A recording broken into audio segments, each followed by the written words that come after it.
3 things your eyes can't see, but cameras can. Both our eyes and digital cameras are imperfect creations that only see a part of the world around us. And what they see isn't always the same. In some instances, a camera makes the invisible visible to us. 1. Infrared pollution.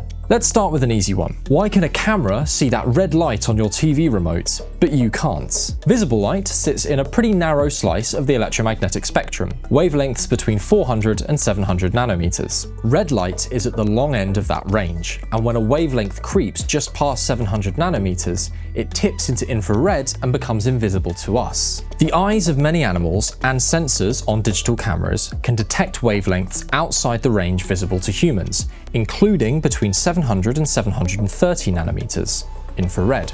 In most environments, this doesn't matter, as the infrared light is far less intense than the visible light. But when shooting with neutral density ND filters, which evenly block visible light, the IR light becomes relatively more intense, and the camera reads this as a color shift towards red. Most high-quality ND filters are IR blocking to counter this effect. Your TV remote uses a very intense IR light to transmit information, which your camera can see thanks to its IR sensitivity, even in a normal environment. 2. Flickering and banding. You're filming at an indoor location. You block your shots, frame up, film, review the take, and then you spot it. That cheap LED light or TV screen in the back of your shot is flickering, or even worse, weird black banding is appearing, moving up and down the entire screen. Most LEDs aren't continuously lit when they're on.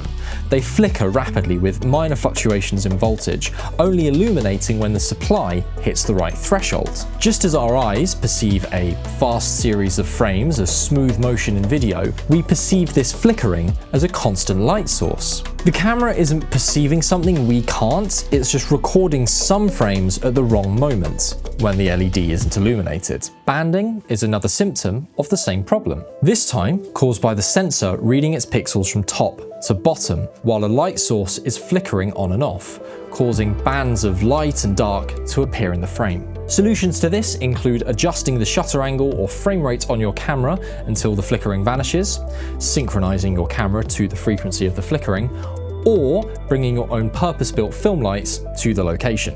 DaVinci Resolve Studio has a handy de-flicker effect, which uses temporal interpolation to solve most instances of flickering. 3. Moire. Experienced filmmakers know that if you point your camera at a low pixel pitch screen or a fine repeating pattern, a strange wavy artifact appears. This moire pattern gets its name from a textile which exhibits the same wavy, watered appearance. The human eye can see moire in textiles, but also in overlapping but slightly misaligned regular patterns. It's a manifestation of wave interference, which plays a role in both optics and acoustics. When 2 peaks or 2 troughs of interfering waves align, they combine and increase in amplitude. When a peak and a trough align, they cancel each other out. Digital cameras see moire when we don't on screens or fine patterns because they are part of the cause. The pixels on a screen are arranged in a regular pattern, as are the photodetectors on a digital camera sensor. So unless the two